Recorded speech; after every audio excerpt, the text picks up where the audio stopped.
अच्छा साथियों, ये एक नई बिरहा, बड़ी अजीबो गरीब कहानी है। ऐसन पाप कपारे पर नाचत हो। आज के जमाने में केहू पर भी भरोसा बड़ा सोच समझ के करे। हमारे बिरहा में कहानी का मूल यह हो। जे एक गीत का टुकड़ा है बाबू, कैसे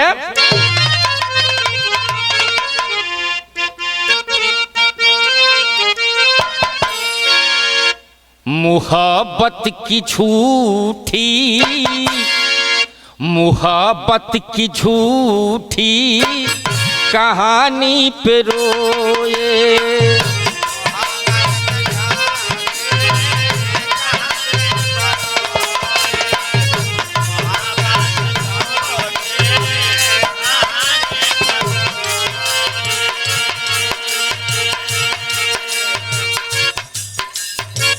बड़ी चोट खाई, बड़ी चोट खाई जवानी पे रोए। मोहब्बत की झूठी कहानी पे रोए।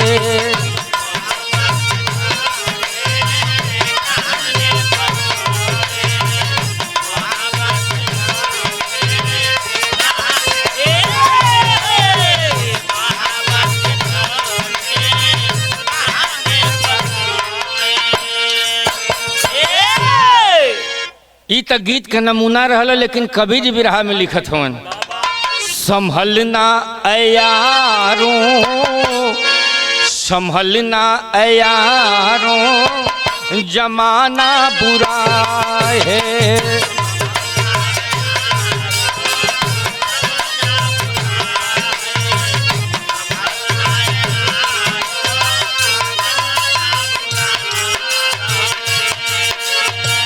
किसी पर भरोसा, किसी पर भरोसा जताना बुरा है। संभलना यारों जमाना बुरा है। बाबा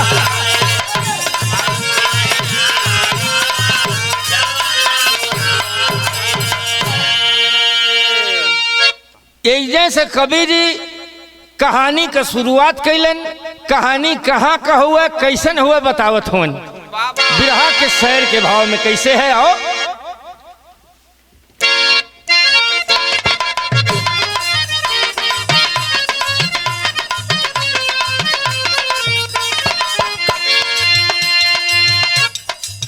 मित्र एक मित्र पर विश्वास जब दिखाया है, मित्र एक मित्र पर विश्वास जब दिखाया है, तोड़ विश्वास वो भारी दगा कमाया है।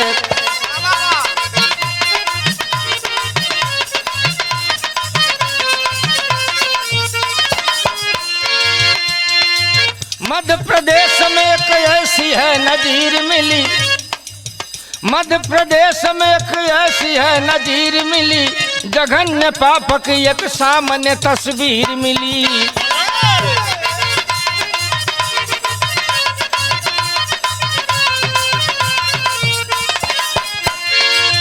जिला सागर पिंडरवा गांव की कहानी है,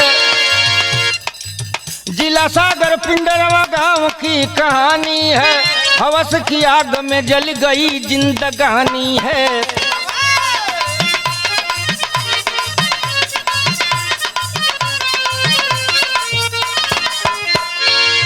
वहीं कराम संगवर है बाबू माई के, वहीं कराम संगवर है बाबू माई के। करें गिरस्ती साधन ही है बा कमाई के।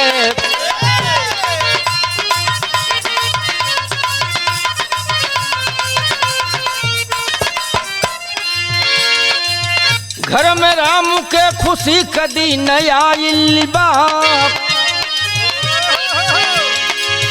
घर में राम के खुशी का दिन आइल बा। बाबू तय किए शादी का दिन धराइल बा।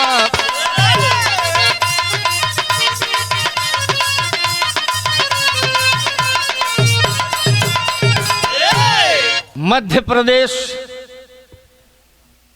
गांव का नाम पिंडरवा। रामू नाम का एक व्यक्ति है, गृहस्थी का काम करता है। गरीबी मौजा में जैसे तैसे जीवन बीतत है। शादी के जोग उम्र भइल, बाबूजी बियाह तय कह दहलन। बाबूजी बियाह कहाँ तय कैलन, कैसे तय कैलन, बिरहा में यहाँ आखे तर्ज लग गई।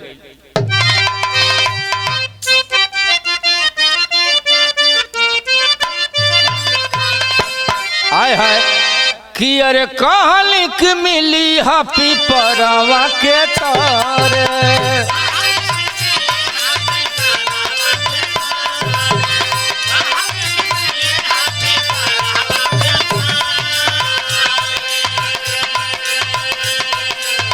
बगल में पकावाई नरवा के जरे।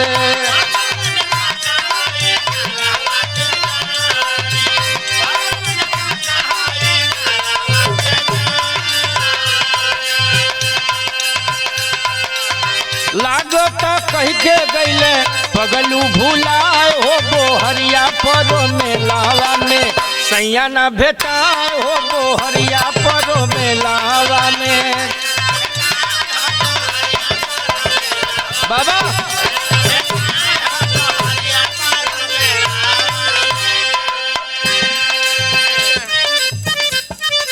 इस तर्ज हुआ कवि जी बिरहा में भाव लिखत हुआ। ओह रामू नाम के लड़का का शादी कैसे भइल यह बतावत होन कवि जी। शादी भइल आई गई मोहिनी दुल्हनिया,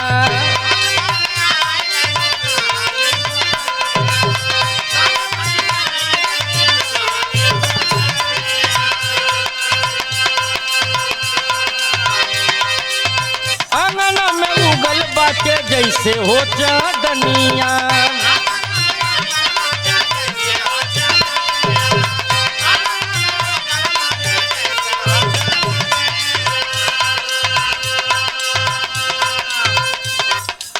बिहस लागल हो जैसे अंगना दुआर, उजियार भइल घरावा में, आइल बाहर उजियार भइल घरावा में।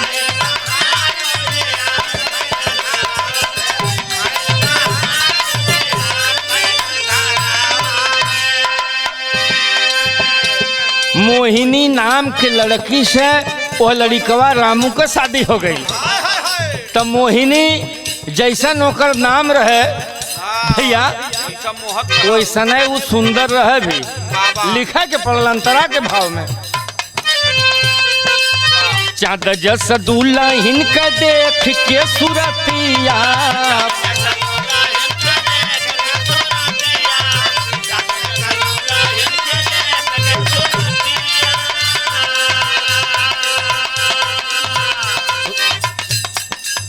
सोचे हो रामू हमर जागल किस्मतिया।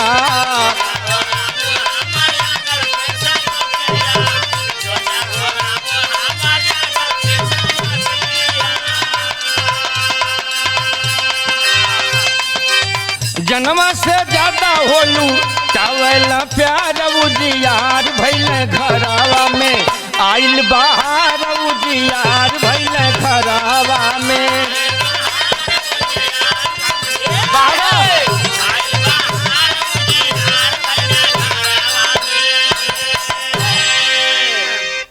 अच्छा ये तनी सुघर दुल्हन पा गलू रामू नाम का लड़का। आए है जब ताकत न हो तो सीधा करेजा में उतरे। भइल है का धीरे धीरे दिन बीतत था। ओह रामू का बचपन का सहपाठी एक विनोद नाम का दोस्त था, गाँव का हो, छोट भाई लगत है रिश्ता में, घरे में होकर आना जाना हो। तो आज के जमाने में ना केहू से दोस्ती का रिश्ता भी बड़ा सोच समझ के करे, नहीं तो दोस्त कम दो गलवा ढेर घूमत हो। भाई लगा वह घरे में बिरहा में गीत बदल गई।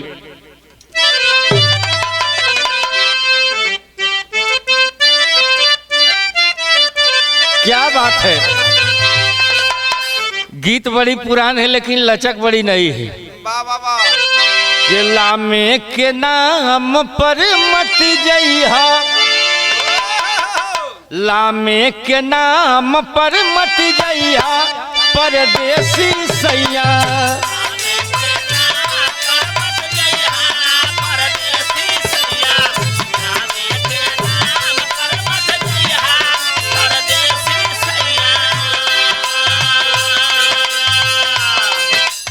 रामू का विनोद नाम का दोस्त हो, घर में होकर आना जाना है। कभी जी बिरहा में भाव लिखत हो, साथी रहल रामू का विनोद, साथी रहल रामू का विनोद बघर में आना जाना।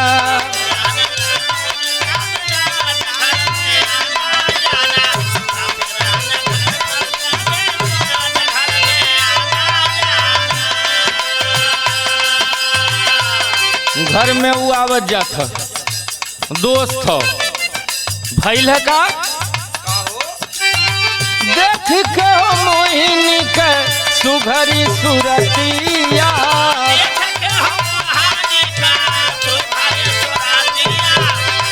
क्या बात है बहादुर, बहुत अच्छे।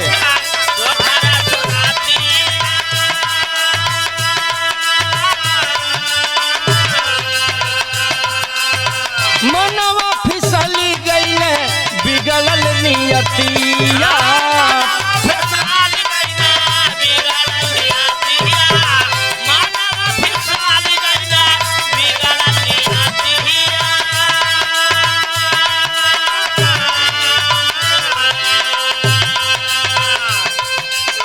दिलवा भजिल बा दीवाना, दिलवा भजिल बा दीवाना बघर में आना जाना।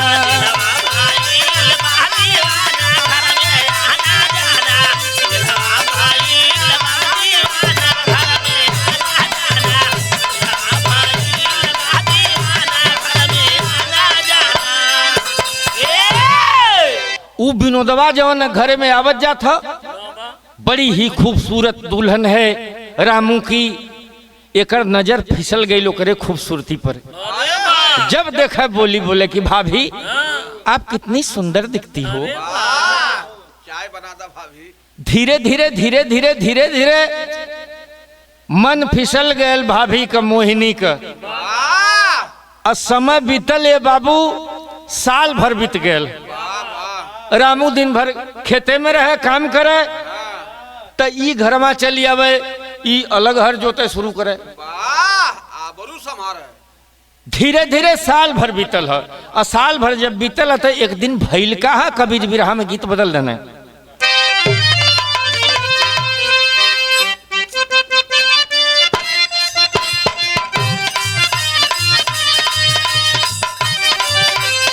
ई गीत वह बा दोनों मेहरारू अपने मन से अधूर से कहलस कि ये जी सुनी न, हमारे को काम कर दे।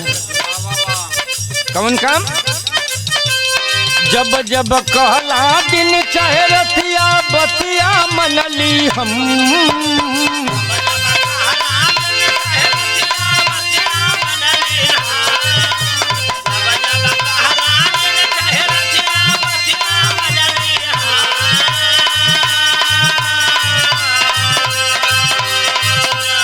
जब जब कहला दिन चाहे रतिया बतिया मनली हम। एगो किन दाना साड़ी झामा कौआ बलम,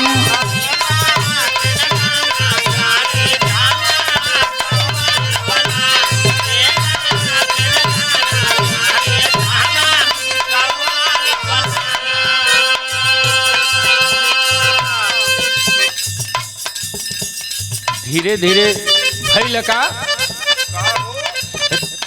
राजी एक दिन मोहिनी गुजरिया भइली।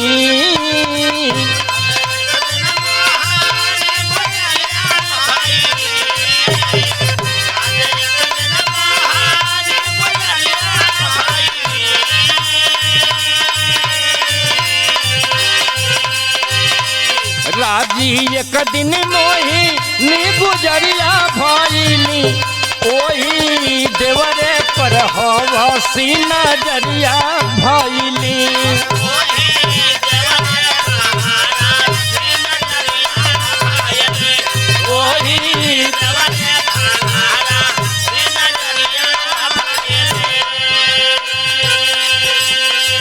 धीरे धीरे साल भर का दिन बीतल बा भइल है का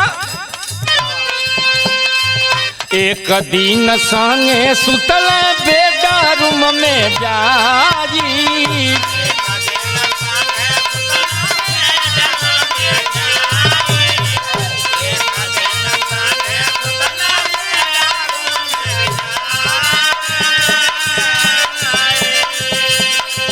बहरे से गईल रामू घरवा में आई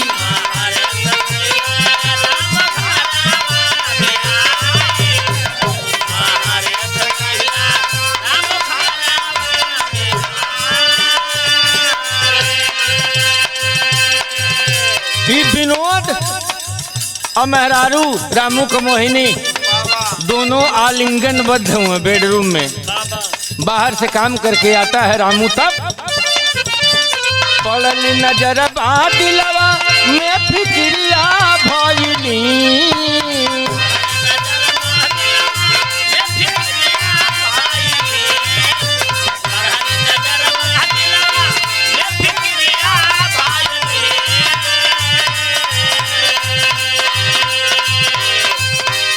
पड़ल नजर दिलवा में फिक्रिया भइली ओही देवरे पर हवसी नजरिया भइली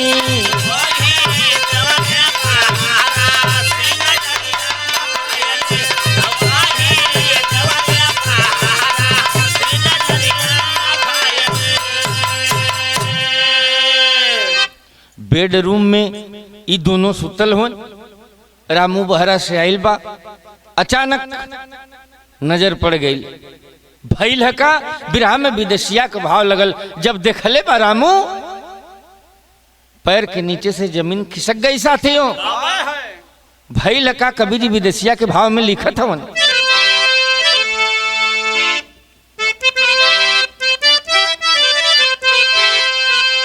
रामू समझावे लगले वही मोहिनी गुजरिया के बोरी देहलू हमारे हो घर के पगरिया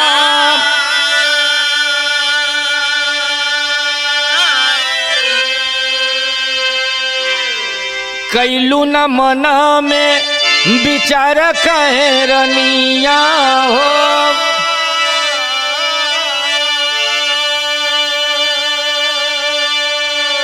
ऐसे चुकवलू हमारे प्यार कह कीमतिया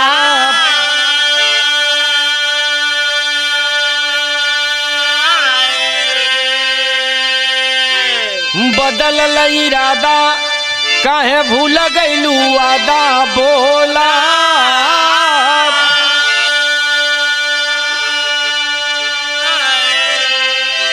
दूसरे के सानावा लुटवलू असमतिया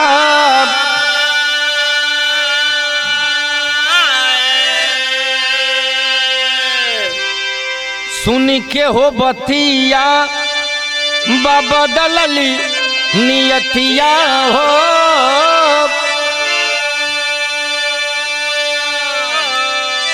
कह माफ कैदा सैया हमारी गलतिया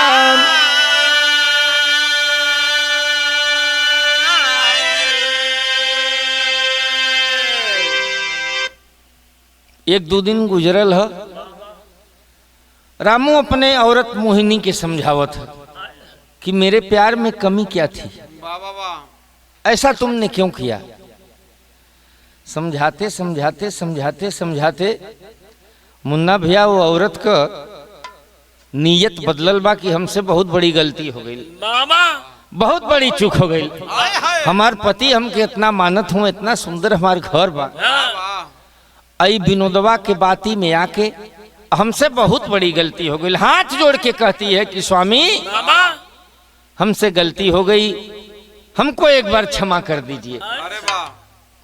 अच्छा, धीरे धीरे धीरे धीरे 2-4-10 दिन और गुजरल, भई लका बिरहा में टेरी के भाव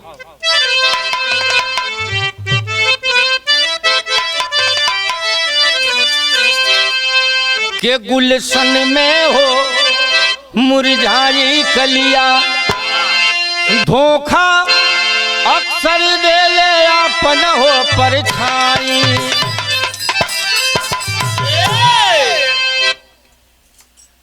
हमेशा इंसान को दूसरे से डर नहीं है, जिसका विश्वास करोगे वही घात करता है। मान गई मोहिनी, अपने मन में ठान लेती है कि अब मैं कभी ऐसी गलती नहीं करूंगी, लेकिन समय जब बीतल बा और विनोदवा एक दिन घरे में फिर आइल बा, कबीर बिरहा में गीत बदल रहना।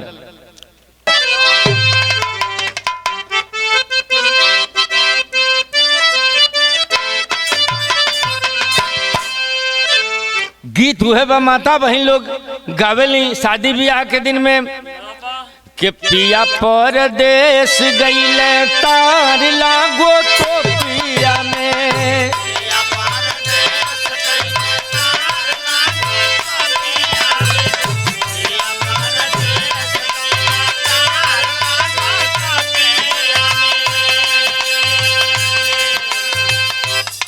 यही गीत के भाव में कवि जी बिरहा में लिखत हुन का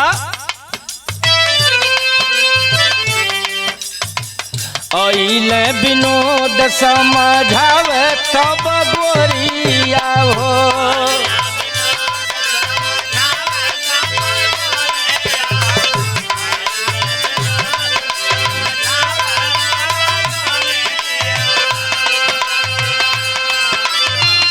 गलत नजरिया जन फेरा हमारी वरिया हो, गलत नजरिया जन फेरा हमारी वरिया हो, अइले विनोद समझावे लगली गोरिया हो।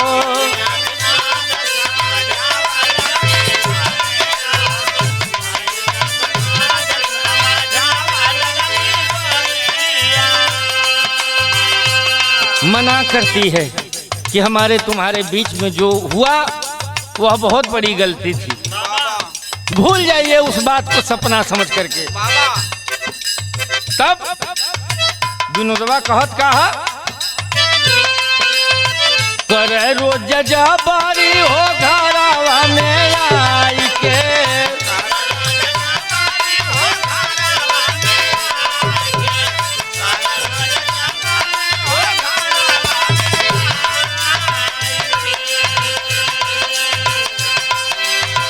माने ना बात हार गई समझाई के,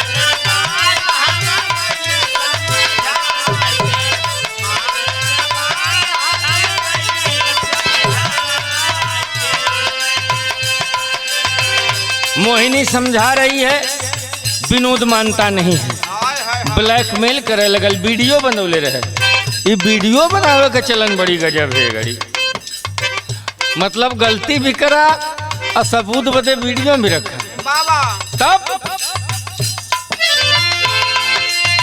रोज रोज आई के करला बड़ा जोरिया हो, रोज रोज आई के करला बड़ा जोरिया हो, अइले विनोद समझावे तब गोरिया हो।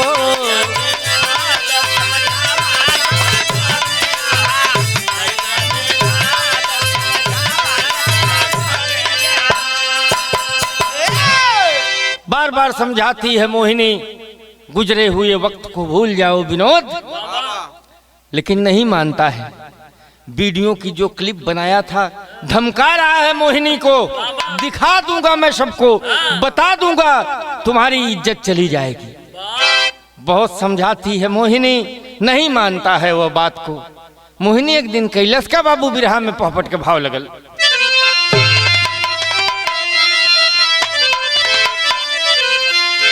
के हार मोहिनी नैहर से बुलवाई अपने भाई को, अहो निराश तब सारी बात बताई अपने भाई को।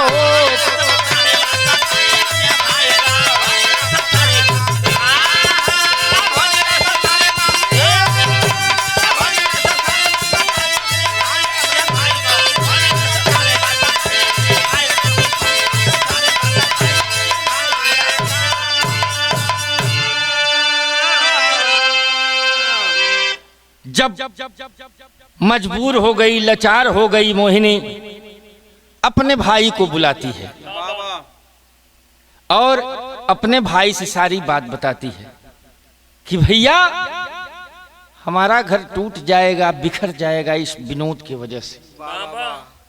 भाई करता क्या है,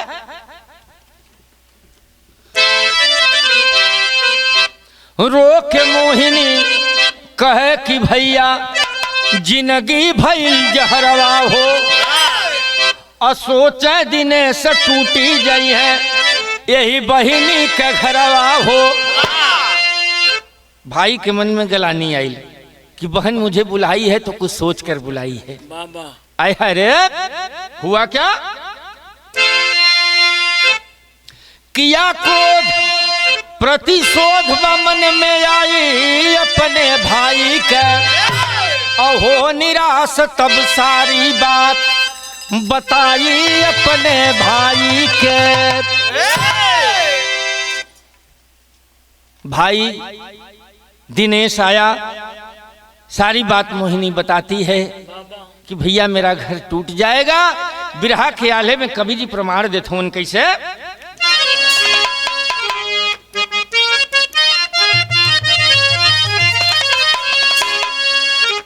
एक दिन विनोद आधी रात में बोलवले भैया,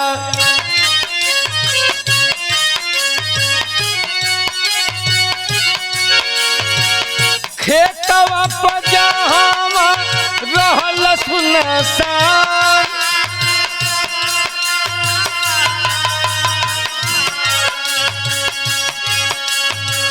भाई बहनिया दोनों संगवा में गईले भैया,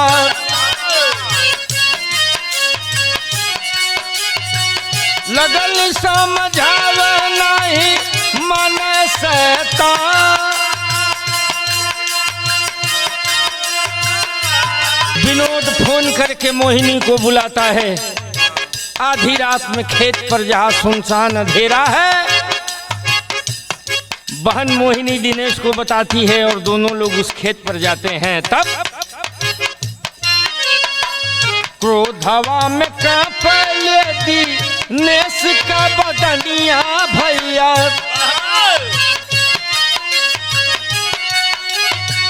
पीछवा से मारी दिहल फरासा के तार,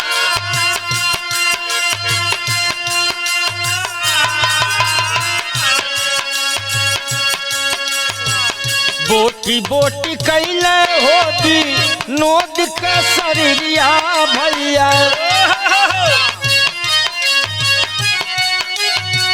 हवस के अगिया में गईले हो परान,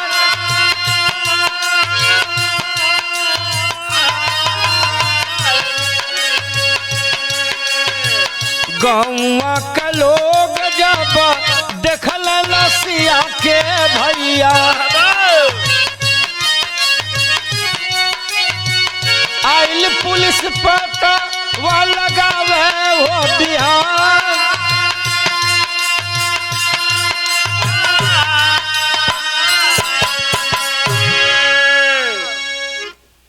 समझाती है मोहिनी विनोद को, लेकिन एक भी बात नहीं मानता है, बार बार वही धमकी देता है जो वीडियो की क्लिप बनाया था। अच्छा भाई सुन रहा है दिनेश, बात को नहीं बर्दाश्त हुआ, वहीं खेत पर फावड़ा रखा हुआ था, वही फरसा से पीछे से मरले बा ए सर पर गिर गया विनोद। वहीं विनोद का प्राणांत हो जाता है।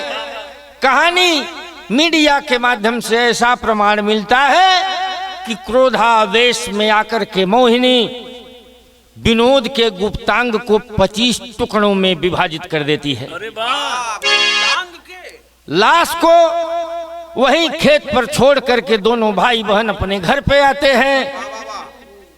सवेरा हुआ, सभी गांव वासियों ने देखा, पुलिस को सूचना गई। जब पुलिस के पास सूचना जाती है तो गांव वालों ने बताया कि यह विनोद की लाश है और यह रामू का बहुत करीबी मित्र था, तो क्यों न रामू के पास जाकर पूछा जाए। गांव वालों ने पुलिस वालों को रामू के घर पे पहुंच करके पुलिस पूछती है रामू से। रामू को तो चूंकि कुछ पता नहीं था, लेकिन जब रामू की औरत घर से बाहर आती है, पुलिस जब उससे पूछती है, घबरा गई और सारी हकीकत को बता देती है पुलिस के सामने। यही होती है जिंदगी। एक छोटी सी गलती, जैसे एक माचिस की तीली पूरे बस्ती को जला सकती है साथियों, वैसे ही एक छोटी सी गलती पूरे जिंदगी को तबाह कर सकती है। कैसे?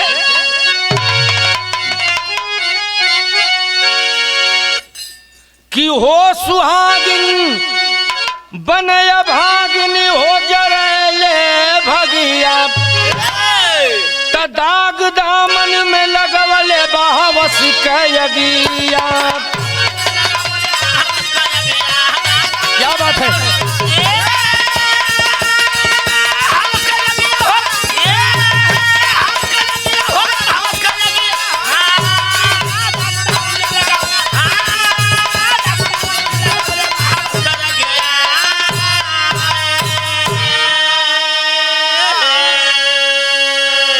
के पूछे हो पुलिस रामू के घर जाई, सारी बात मोहिनी बतावे घबराई।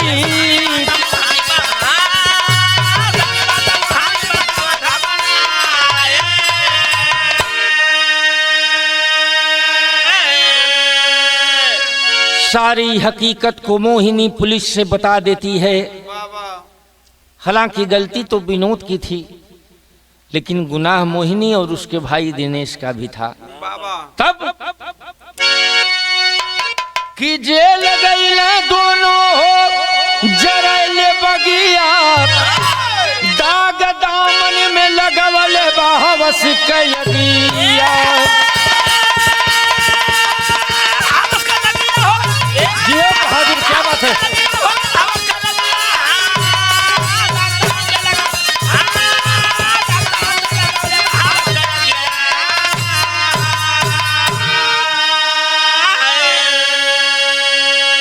मीडिया के माध्यम से कहानी में प्रमाण मिला कि मोहिनी और दिनेश दोनों जेल में गए। यही जैसे हमारे बिरहा के आखिरी भाव लगल के गुरु बिहारी गुरु रमन गुरु भगती का पैगाम,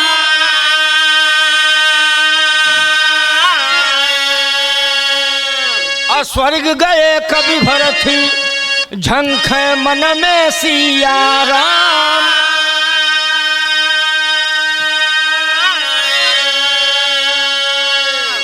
गुलशन में हो मुरझाई कलिया, अरविंद विश्वनाथ का रक्षक मैहर माई, गुलशन में हो मुरझाई कलिया।